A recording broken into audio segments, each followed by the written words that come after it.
All right. Welcome to another edition of Grown Folks Business. Glad to see everyone here that could make it. Jay, welcome back. Bob, good to see you as always. And Donnie, appreciate what you do here in this space. So tonight's topic is, if everyone is a victim, then who will save us? I'm going to unpack that a little further to make sure that my thoughts are as best communicated as possible, because sometimes I come up with these topics and ideas and I say, man, I wonder what they're thinking as opposed to what I'm thinking. And, it often all comes together and makes for great uh, internet TV. But I do want to explain that a little further, because victim is a strong word, and it's something that I'm not making light of by any means. I just want to unpack where we are as a society. But first, I want to make a couple of announcements to those that are tuning in. Some things that NC 100 has going on that you're welcome to attend virtually, and I think one of them may actually be in person. But on October 8th, which is this Saturday, um, mentorship pull-up is taking place. It is there's a registration link that can be found on our website. Go to nc100.com, I believe. And Donnie, if I'm mistaken, please correct me. It's .org, I believe. nc100.org. Somebody help me with that. I think it's nc100.org. Yeah, you can email info@nc-100.org by Friday at 12 p.m. to get a registration link for it. It is taking place at the Reedsville Area Foundation, 124 South Scale Street, in Reedsville, North Carolina. It's on Saturday, October 8th from 10 a.m. to 2 p.m. Lunch will be provided, but you need to RSVP. That is info@nc-100.org. And if you do that by tomorrow at 12 p.m., you go up there Saturday, you can have some lunch and get to see about some mentorship pull-up stuff. It's a meetup for mentors, parents, and youth. So if you're interested, go check it out. And then on October 12th, there's a virtual Zoom meeting with the Center for Responsible Lending. DeMarcus Andrews will be speaking, and I know one of the primary topics will be student debt, the student debt crisis. They're doing some loan forgiveness, or that's what they're describing it as. I don't want to go on and on about that right now, because it's just kind of disheartening how limited we act like we are when it comes to doing things that are wholly beneficial for our society, community, what have you. But that's there's a link that you can most likely find on nc100.org, and that's October 12th. It's a Zoom. DeMarcus Andrews from the Center for Responsible Lending. Seems worthwhile. Check it out if you can. I'll try to remember to go back over those at the end of the show, but if you miss them, just watch the replay and you can hear about some things that we have going on and that you can check out. So back to the topic. If everyone is a victim, then who will save us? I'm coming at this from where I think of victim as someone who is vulnerable, and generally that umbrella covers children and people who cannot necessarily defend themselves, or a lot of times women are thrown into that bag, but that's not always the case. Children, and in my opinion, some people that may be challenged in some kind of way, or just vulnerable because of some condition. But that's the extent, to a degree, that I process victimhood. But there's, of course, a whole lot of different levels to it and how it takes place. If someone is a higher up in a company and they do some nefarious things, that's a whole different understanding. But with this question, I'm trying to get away from where I think we've gotten to somewhat on a societal level, of just giving out that identification of victim for sometimes people making decisions they regret. Um, I know culturally speaking, we're getting to a place that we are describing as more equitable, uh, more, and I say describing as because it's not going that way for everybody. It's going that way for certain groups, but more equitable and more considerate of so many different things. And during that process, we're expanding in my mind, and you guys correct me if I'm wrong, but expanding in my mind uh, the ideas surrounding who are victims in this society. And if you know my position already, there's work that hasn't been completed with some of the original victims of this society, and that may be where I'm getting my head scratching moments from.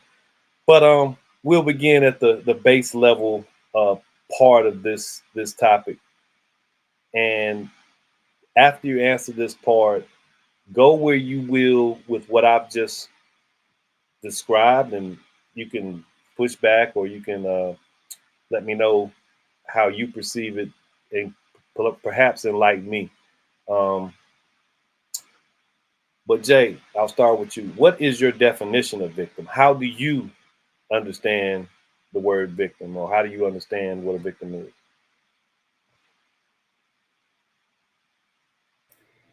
is?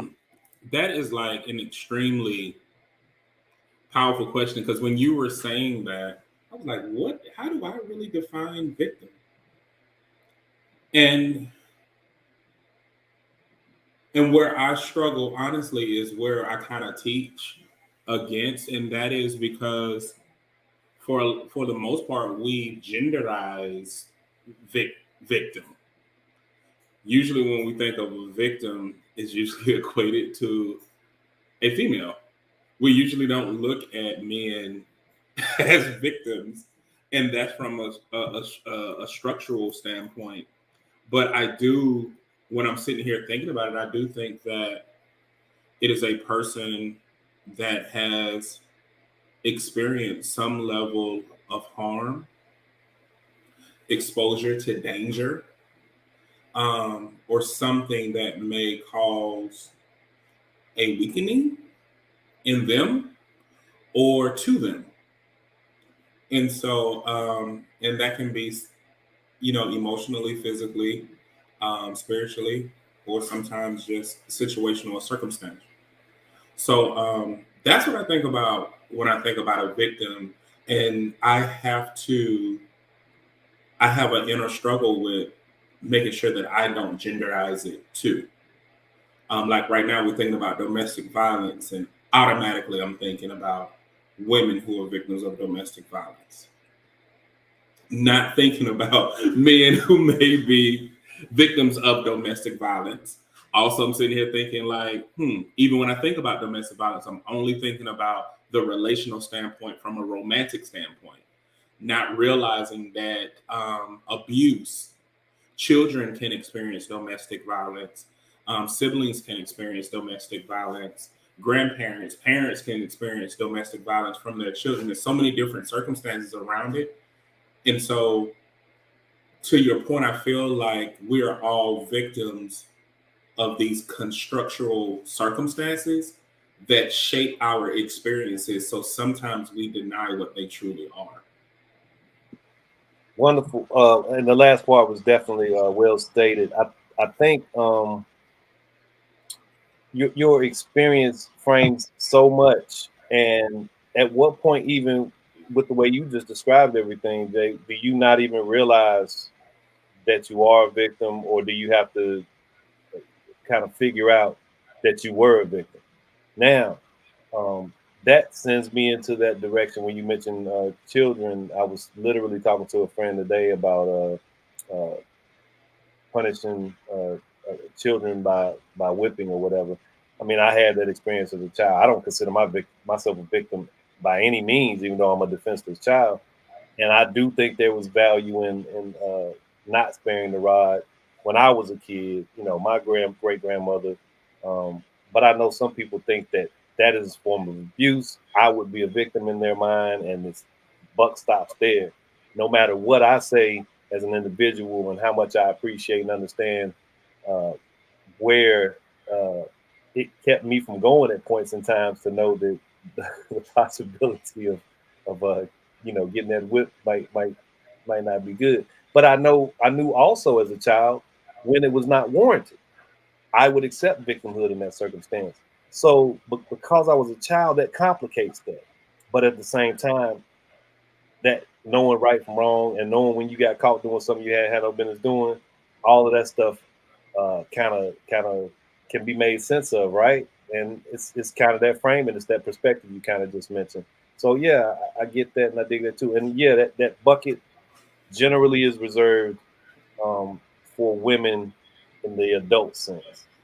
No matter that there should be a consideration for, at minimum, not just physical but psychological abuse of some sort that can go both ways. It can be a male can definitely be a victim of some types of psychological abuse um, in a relationship as an adult. So yeah, great observations. Bob, what about yourself? Did you have something else you want to say, Jay? Oh no, I want to hear what Bob got to Okay, say. go ahead, Bob. What? How do you define victim, and anything that you wanted to respond to based on what was just said? Yeah, I'm right there with I'm right there with Jay Dwayne. You know, as you were talking initially, I'm thinking to myself, okay, so how do I define victim? How do I define it? What do I think? And the thing that you guys always do is throw so much stuff out in front of me having to comment on it that it makes the simple question so much more complex because you've layered it up by the time I get to it, which is your unfairness to me. But be that as it may, I think that in truth, all of us are victims of certain things.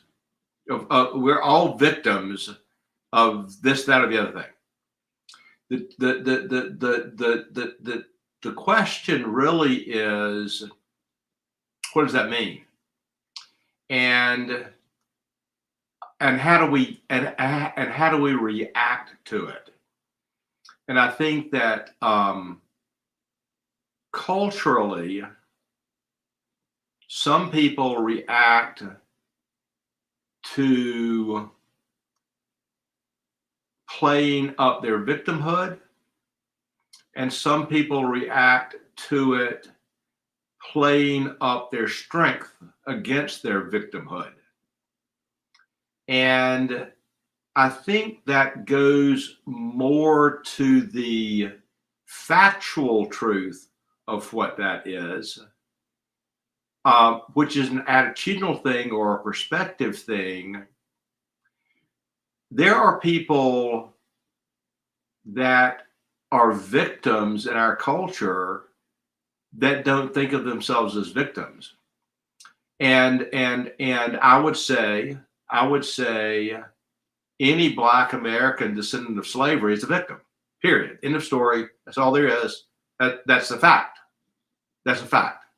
Now, that doesn't mean all Black Americans descendants of slavery perceive themselves as victims or operate as victims or exist with any consciousness of victimhood. But they are, because they are. And there's no way to take that away. I don't think there's any way to take that away. It's an attitudinal thing, it's a perspective thing. It doesn't change the reality of whether they're victims or not. Women are often victims, but men are too, of different things. Children are often victims. Felton, you don't think of the rod being used against you as making you a victim. I don't think that makes you a victim either.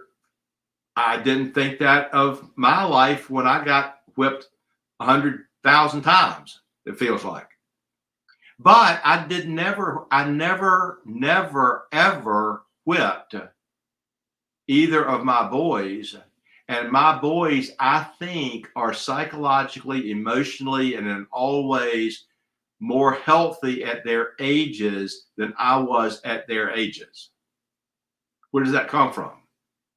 Not sure, but I think it partly comes at least from a different approach to interacting and engaging with my children than how my generation of parents engaged with us as children, or than your generation of parents engaged with you.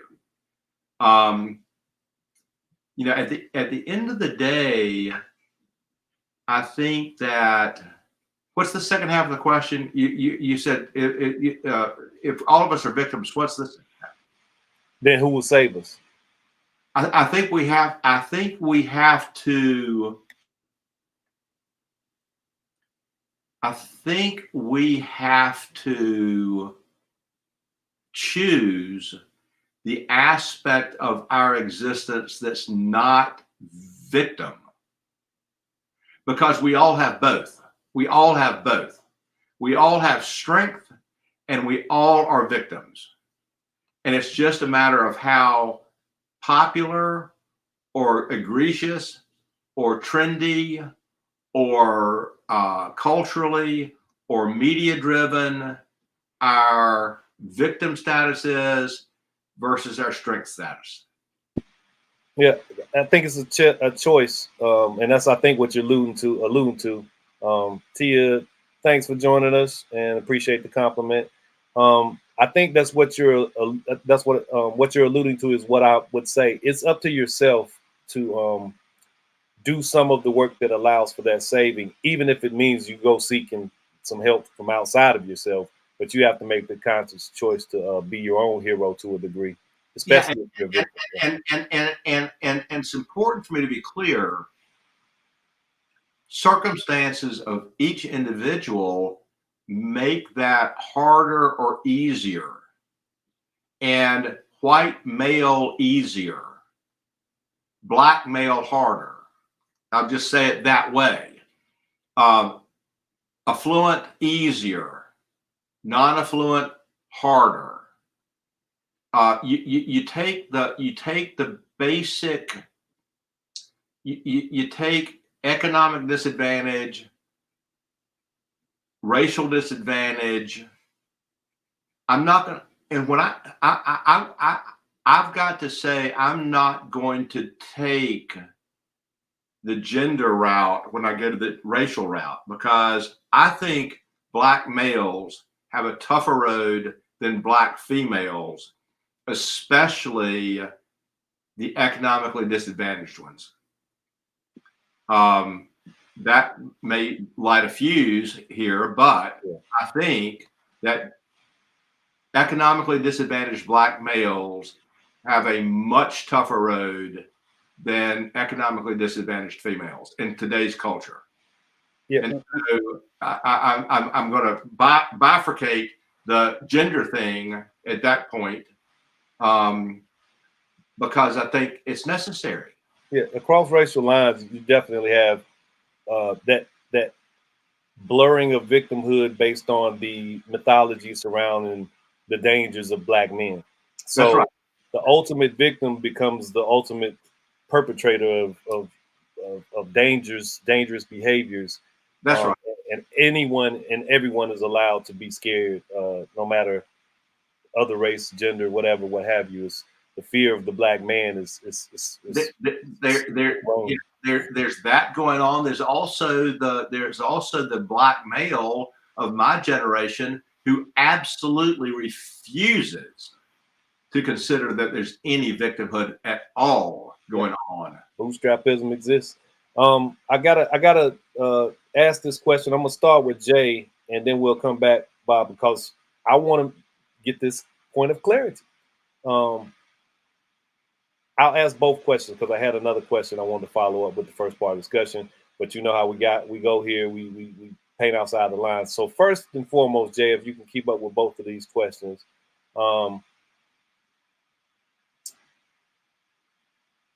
What's the difference? How do we draw that line of difference between being a victim and being victimized?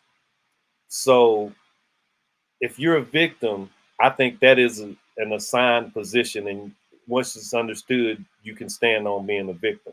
But if you're victimized, do you still reside in that space of being a victim, or is there no gray area, or am I just, I think there's a difference between being victimized and claiming being a victimhood, so to speak. And are we misappropriating the word based on what we're discussing and how we're unpacking it? Has the word victim been misappropriated? And feel free to go with those two wherever you want to go. I want to kind of add to what it kind of segues into this, but kind of adding to that. I don't think in any level of victimhood, a person literally has a choice. I don't look at that as an identity thing or a position thing. I don't think I can literally say, like, I'm a victim or not. I think that that's circumstantial and situational, kind of going back to Bob's choice, because I may not identify as a victim, but that doesn't negate the fact that I am a victim. And I think constructually, because of how we have personified victimhood, we choose to look at that and say, okay, that's not me. In most cases, any person who's a victim is either a child or a woman. And unfortunately, what about that weak? And not to throw you off, but that assignment of weakness that comes with right. it. Mm-hmm. In the assignment of weakness, it's funny, I was about to go there. Weakness, for some strange reason, takes on a female gender persona. So I think that those things is what makes it, and it's funny because I'm coming from a healthcare standpoint, which makes trauma complex. And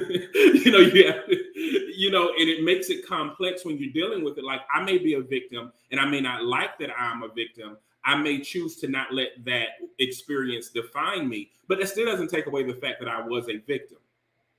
And just because we have certain situations and we can experience the same situations, you best believe the result of that victimization will show itself one way or another, whether you are willing to accept that that's the root cause of it. Now, with that, I will say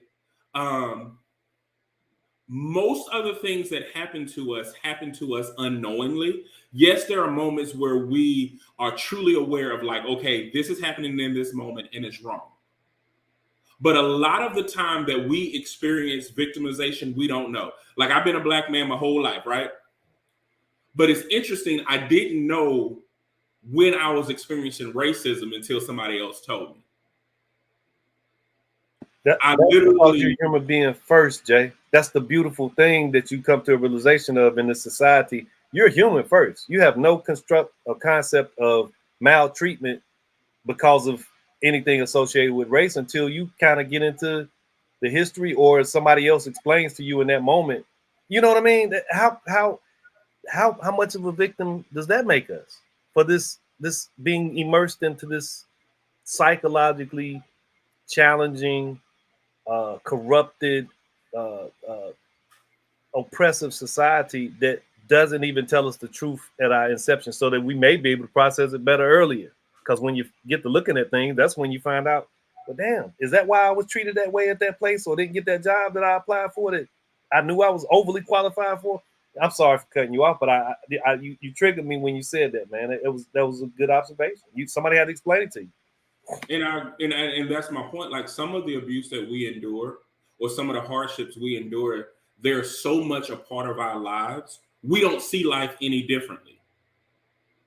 And this is why I'm having a problem with what I call the supervisors of our society, especially in the Black community, because that is a stem from slavery that is not talked about. the Black person who was a slave, who was put in a position of power, but forgot that he was a slave. He began to show the master, tell the slave master or the slave owner on those other Blacks as if he wasn't a slave, and began to position himself in being, I'm not like the other Blacks. So they don't see racism the way the one who's in the trenches look at it, but they too are a victim. And what happened is they condition themselves to survive, and they numb themselves of what was actually happening. And so you have some survivalists labeled opportunists that came out of a place of survival as a result of slavery that we don't even talk about. So when they experience trauma, they automatically say, no, that didn't happen to me because I'm different from them. I'm not weak. I rise above circumstances. We all endure hardship, but it's not that I'm a victim. It was just a challenge for me. Like, you ever heard that toxic positivity trend where people say, no, don't say that it is hard. Say that it's challenging. You know what I mean? You're like, no, it's hard as hell. That's what I'm going through right now. But we tend to use these word substitutions to gaslight what is truly happening in those moments. So we lose touch of what is really reality, down to something simple as whether or not you are a victim. You are a victim of sexual assault and molestation. It happened to men a lot. Your first sexual encounter was with an older woman who was 10 years, 15 years your age, and you sitting there saying, just because you enjoyed the victimization doesn't mean you're a victim? And how does that impact the decisions that you make to this level? And so people sit there and say kids are immature or men are immature. Not if their first sexual encounter has been in a motherly type. It's not that they're immature. They're looking for that similar experience, the one that brought them pleasure. And we don't talk about those things. And so we end up mislabeling people. So now I'm a victim of being misdiagnosed because you don't understand what I've been through, because I had an experience that I didn't identify as a bad experience, but a positive experience that has caused trauma in my decision making. I'll stop there. Now the amount of and the trauma, that's the perfect word. I mean, so I'm guessing that we're not misappropriating the word in your opinion, because you're allowing so much breadth for it. You're allowing for it to cover so many things, even if it's conscious to the person or not. I accept that. Man, good observations, and I'm here to be edified also. I'm definitely unpacking some of the ways that you just communicated that meaning of being a victim. And even if you don't view yourself as victimized, you cannot necessarily remove what experience causes you now to make sure you unlock your doors when you're 30 feet from the car, or whatever the case may be, because that one time somebody was sitting in the car waiting on you and it changed everything, and you fought back. You weren't a victim that night. You kicked that person out the car and got away, but it changed something. I appreciate you making that make sense. It definitely changed something. If you've experienced some type of trauma, been in the vicinity of gunfire, PTSD is real when it comes to our soldiers and our police officers and such, and Black people in the society. PTSD is absolutely real. It changes how you move. Yeah. And I'll say this, and I'll be 100% honest. Black men have never been given the luxury to be a victim. Oh, no. Even present day, even if you look at how the systems are set up, there are few things for single Black fathers. There are no establishments for men of sexual abuse outside of the hospital or the penitentiary or the prison system or the judicial system. Those are the only two avenues that a Black man has for help when dealing with something like sexual trauma. Mm. So think about what that's telling them. Mm. If you go to the hospital, you're sick. And if you go to jail, you did something wrong, so you deserve it. And you get a lot of, some people get their whole entire life together by going to prison for a number of years, which is absolute shame that that's not some of those resources are not available to us outside of those circumstances. That's absolutely crazy. As far as the black male in the American society, man, I mean, the ultimate bad guy villain. I've read works written in the early 1900s, late 1800s, and I'm just focusing on when it becomes um, in, in in observation of various pockets. And one book in particular, I can't think of the name of, but it's based in North Carolina, and they went around interviewing predominantly white women about their daily lives and such and so on. And I found a passage in there where it was just understood by this white lady who was telling her daughter. Her daughter said, my mom tells me to get home before the sun goes down because, if I don't, then there's a strong chance I get swooped up by some big black N-word who, I need to be on the lookout for. That mythology, that reasoning behind so many lynchings. I mean, imagine going from one, maybe two generations of living in high proximity to black people because they're your slaves. They're right down the driveway in the slave quarters. They're your neighbors. They're your wet nurses. They're your sharecroppers. They're your butlers. They're doing everything right there. As soon as that power dynamic shifts, as soon as it's enforced by the government that this is no longer the way we're going to function as a society, the instant vilification of black men. And now white women they need the ultimate protections because they're the most vulnerable potential victims in our society. And that costs black men's lives in abundance and still does. Now it's just, for any number of reasons, something can go left when it comes to a black man's life in this society. Bob, I'm coming to you. So are we misappropriating the word victim? And if you care to go down that road, but I think Jay just did an awesome job of kind of clearing up the blurs of those lines. But is there a difference between being a victim and being victimized? I so appreciate so much that Jay Dwayne just said, because I'm a huge believer in multi-generational impact of conditioning. And you talk about multi-generational conditioning of white people in their prosperity. You talk about multi-generational conditioning of black people from slavery. You talk about multi-conditional generation, multi-generation conditioning of the slaves that figured out, hey, I can be a sellout and help myself and get myself into this situation. And okay, we've still got that going on. We still see black leaders in communities who take the position, I got mine, I'm going to keep mine. You got to figure out how to get yours, to their own, to the own community of black people that they've left behind.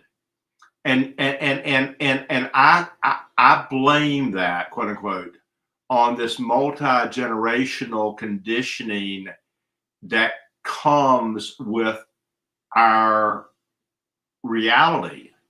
And we model behavior that's modeled by our children, that's modeled by our grandchildren, that's modeled by our great-grandchildren, without awareness.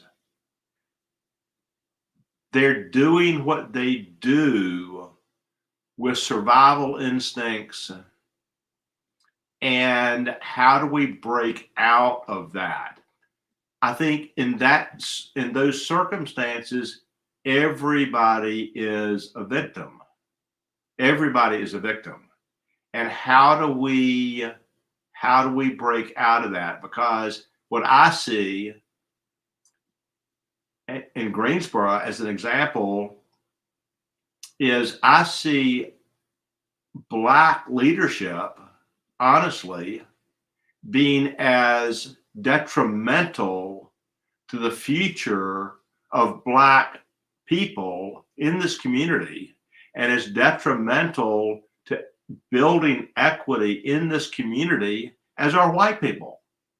And, white people are historically complicit. Black people are currently complicit. And we got to sort that out because white people don't get what we've done, and Black people might think white people have. White people are so ignorant. And so victimization.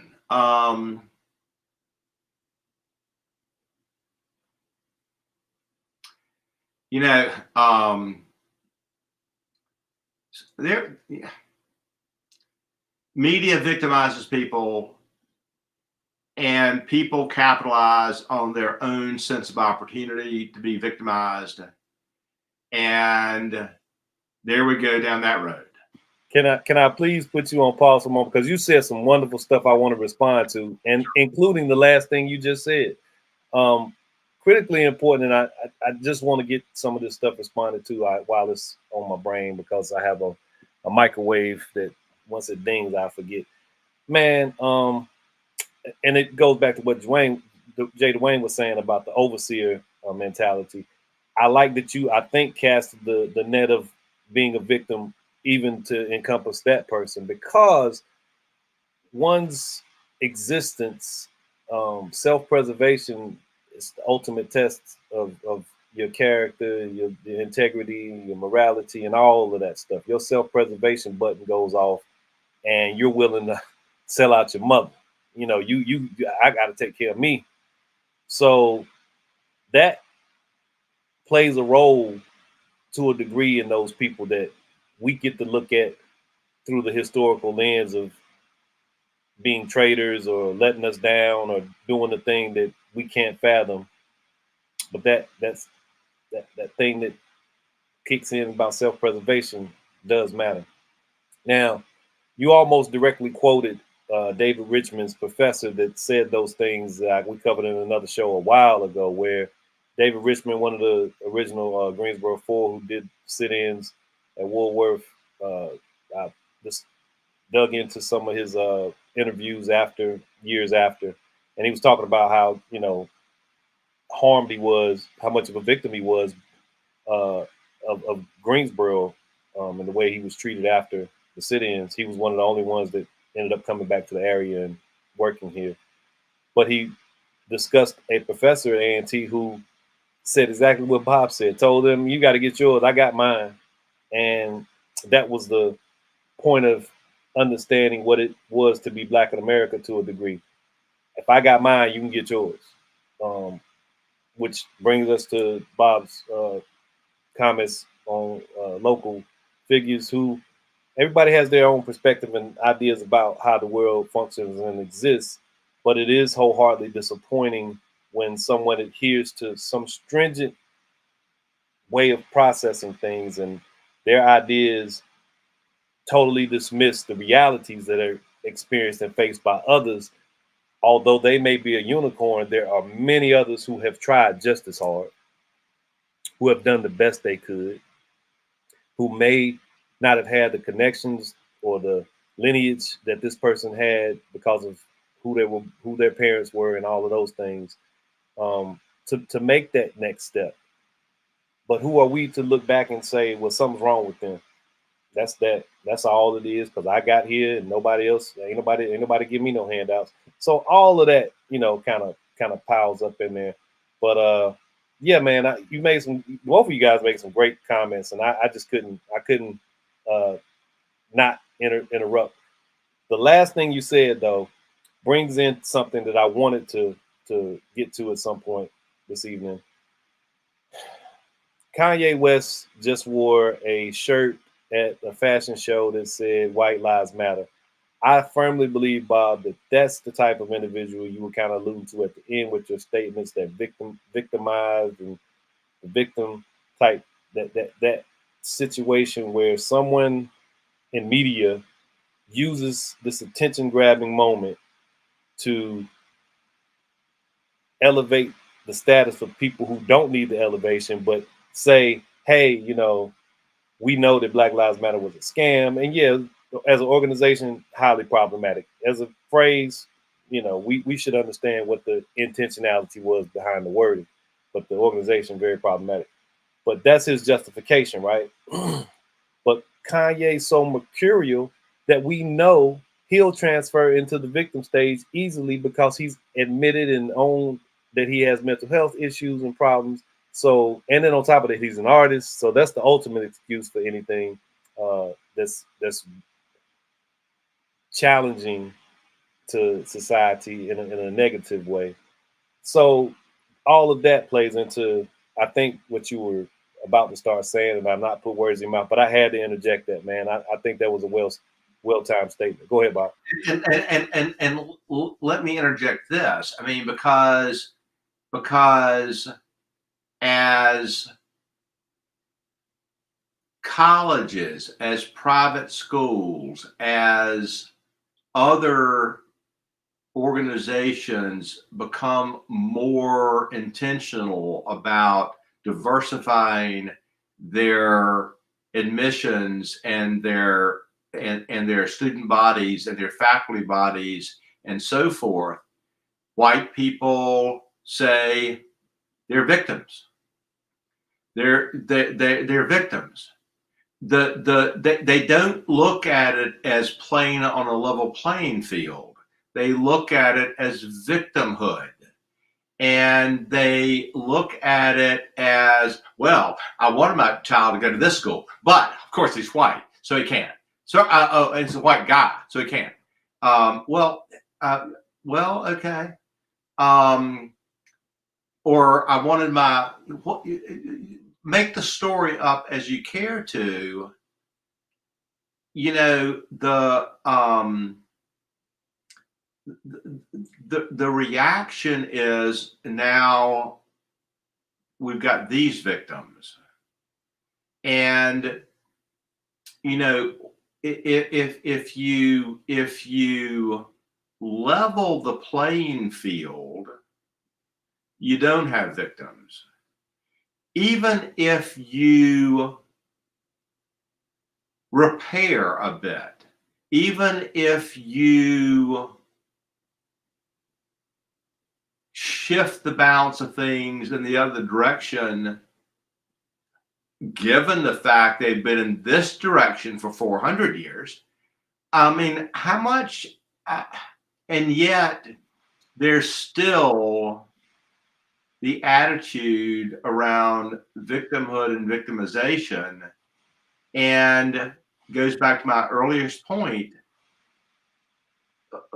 What do you as an individual choose to adopt as your identity? To Jay Dwayne's point, true victims are victims. It's not an identity issue. It's a fact or a fiction. But we can adopt whichever side of that playbook we want to adopt. And we can own whichever side of that playbook we want to own.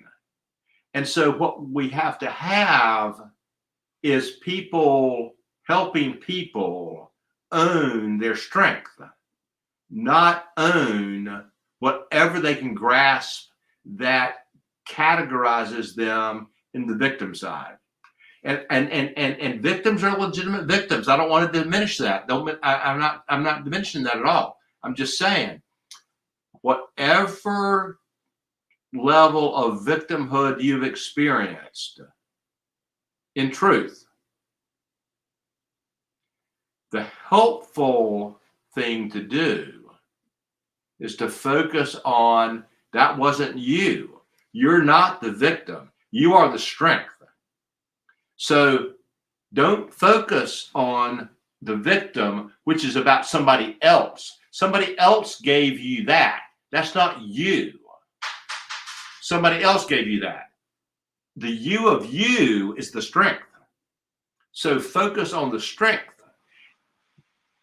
And if culturally we can't do that, I don't know what we do, but I think culturally we have to do that. And we can do that as communities and as friends and as families if we choose to. Absolutely. I definitely,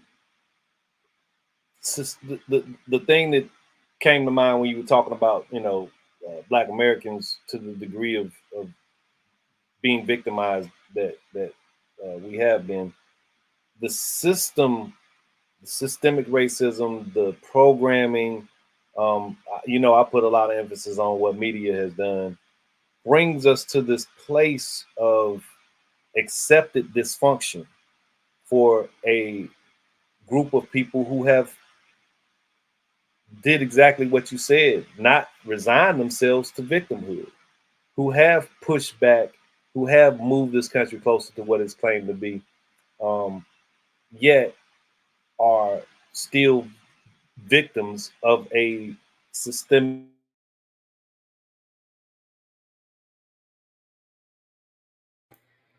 You froze up, Felton. You muted, Bob. Oh, you froze up, bro. Yeah, he froze up. Yeah. Well, I will say this, while we wait on him to come back and he can interrupt me when he gets through.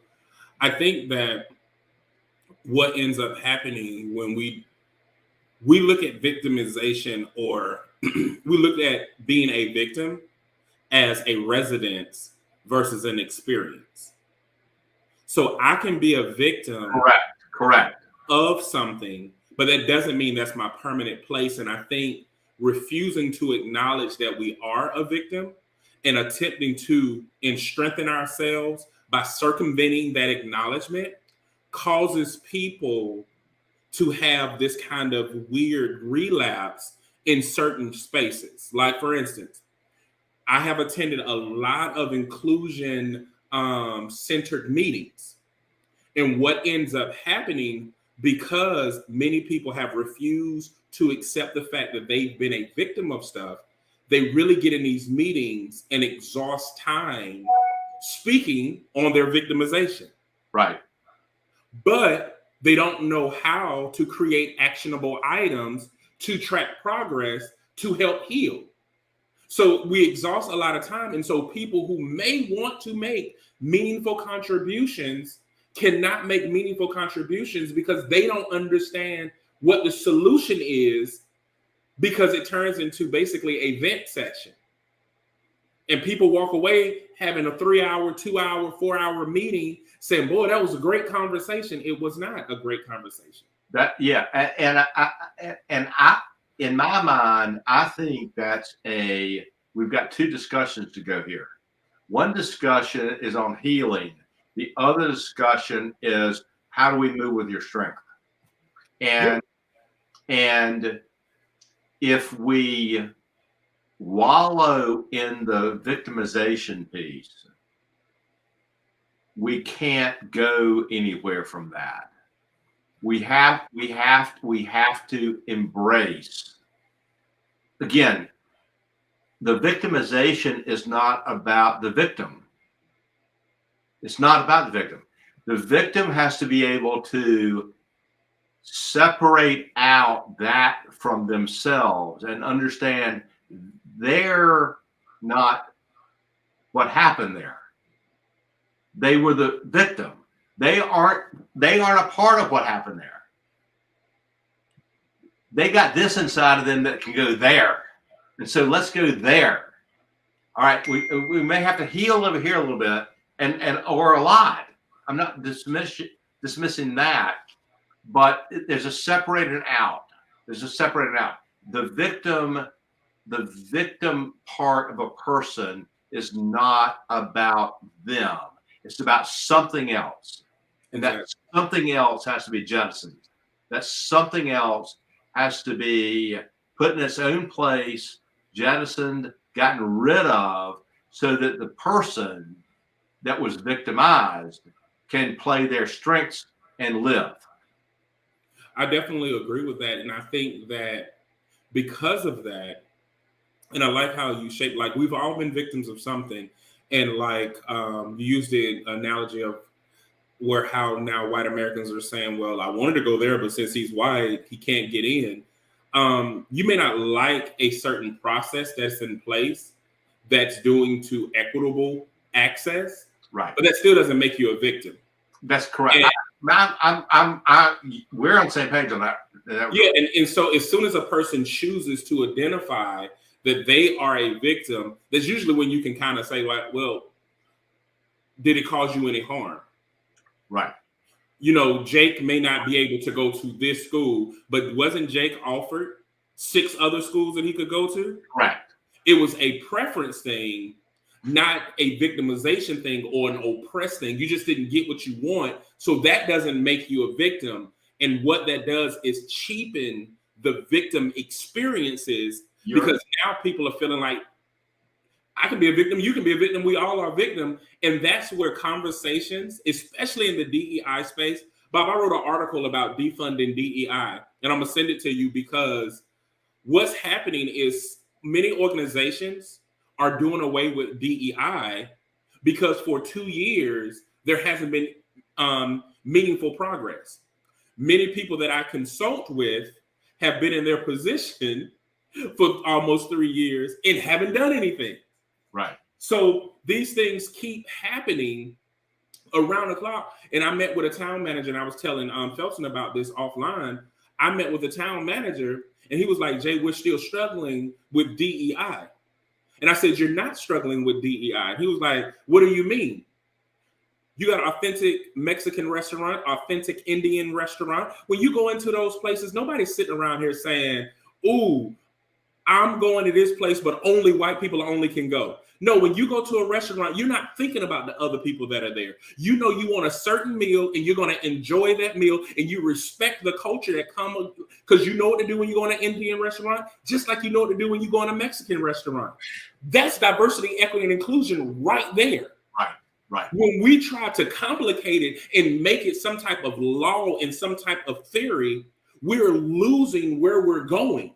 Right. And so what people aren't ready for is to be controlled. And if we control DEI, as soon as you feel like you labeled it and you got a methodology that works for everybody, you have just created oppression all over again, because now you're saying DEI only works one way. And that's not true. That goes against it.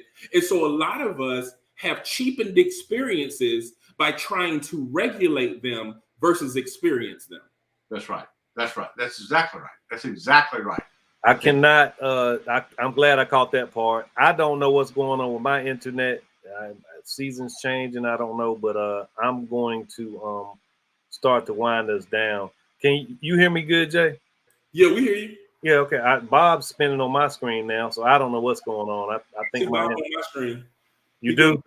Yep, Bob, and I see Danya. Yep. Yeah, mine is spinning. It's going crazy. But no, I do like where you just left off. Trying too hard, trying to check all these boxes, and that's surface level stuff. That's not the work. There's something else that we're missing when we're doing this box checking, and that's a big issue for me anyway. Might have said something that triggered something out there that I might need to go ahead and wrap this up. But yeah, so we might have touched somebody's nerve. I don't know what's going on with my internet, but no, man, I greatly appreciate you guys coming in here tonight and saying some wonderful stuff. It's always a pleasure to share this time. If there's any last words you want to get in, Jay, feel free. Bob, if you got any last words, even though I can't see you on my screen, feel free. I definitely want to say that there's work to be done, and we have to let's take the blinders off and look at any type of work, acknowledging anything that you've experienced, whether it was a negative experience or a positive experience, is still healthy. Denying parts of you only leads to more trauma.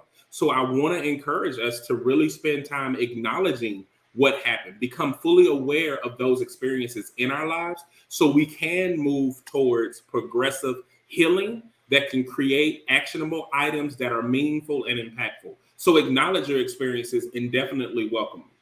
That's all I got. Nah, like literally this morning, Bob was at a meeting I go to on Thursday mornings, and that was a big part of our discussion. And it was about identity and knowing oneself. It all begins there. It all begins there. Our processes of any adversity, all things that we run into that can be significant and something that we don't feel like we can ever get back from. All of that begin. All of the success in getting over those obstacles and meeting that adversity head on begins in here. And that's not to dismiss the factors that lie outside of ourselves, the responsibilities that we have, the circumstances that we find ourselves in, but it's just making a conscious choice within to not let those things defeat us. And that is, again, alludes to what, Bob was saying earlier about stepping away from that identity as a victim, although you may be one, and kind of, we gonna show some strength over here. Bob, go ahead and get your last words in.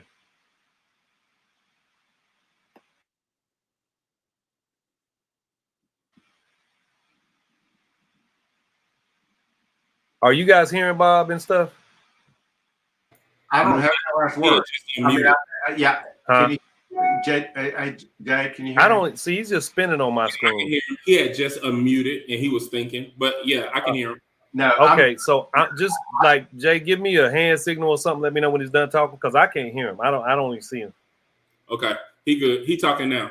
Yeah, I have nothing else to say. I think Jay Dwayne and I, we're good. Appreciate you, brother. No problem. We done lost him again, Felton. Hey, Danya, thank you for your help tonight.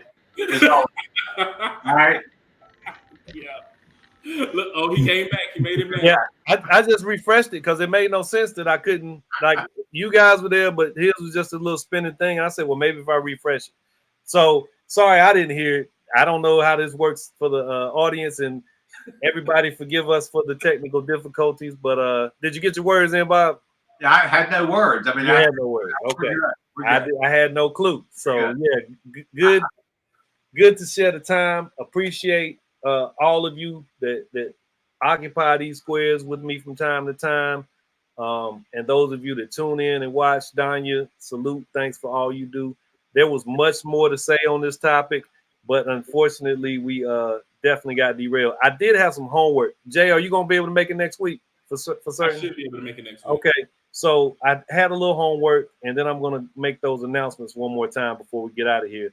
The homework, because I wanted this to be a topic of discussion, and I said I can't do what I normally do when I just give you guys something in the space and we have that moment of thought. This is something I think requires thought outside of grown folks' business, and then bring it back to the table. So if I got YouTube definitely coming next week, we can work with whoever else may show up. But give me 3 to 5 things that you feel like are your daily contributions to the betterment of us. Think about that if you can. Make a note, whatever. But next week, that's the topic. 3 to 5 things that you can think of that you walk out of your door every morning or every afternoon, whenever it is you leave out of the house, and you know that those are things that you are contributing to make us a better place, our society a better place. And I say that absent all of the philosophical things that I've talked about over the course of these couple years on Grown Folk Business. Not your philosophy, not your thing that makes you tick, but the thing that you know you're giving out once you leave out of the house, the thing that you know that you're purposeful with in terms of your contribution to making us better. I think there are things that actually exist if we think about it for a moment. So take time, process that for next week. That's the topic, but just know that I know I gave it to you two to do some homework and think about during the course of this coming week. So I appreciate you guys being here for that. I'm going to make these announcements again from earlier. This Saturday, October 8th, there is mentorship pull-up, parents, mentors, mentees, the Reedsville Area Foundation, South Scale Street, 124 South Scale Street in Reedsville. Make sure you register. You do need to RSVP. Go to info@nc-100.org. You got to do it by tomorrow at 12 p.m. to register. And then on October 12th, DeMarcus Andrews from the Center for Responsible Lending will be speaking. I know one of the bigger topics during this conversation, which is a Zoom link. Go to nc-100.org and see if you can find a link there. But this is a Zoom, and it'll be on October 12th. I don't think I gave a time. I don't know if I see one. Is it p.m. and he will be talking about the student debt crisis. I'm spinning again. Let's get out of here before I disappear. You all have a wonderful evening. Thanks for joining. Take care. Thanks everybody for being here. And Danya, again, salute. Y'all be good. Take care.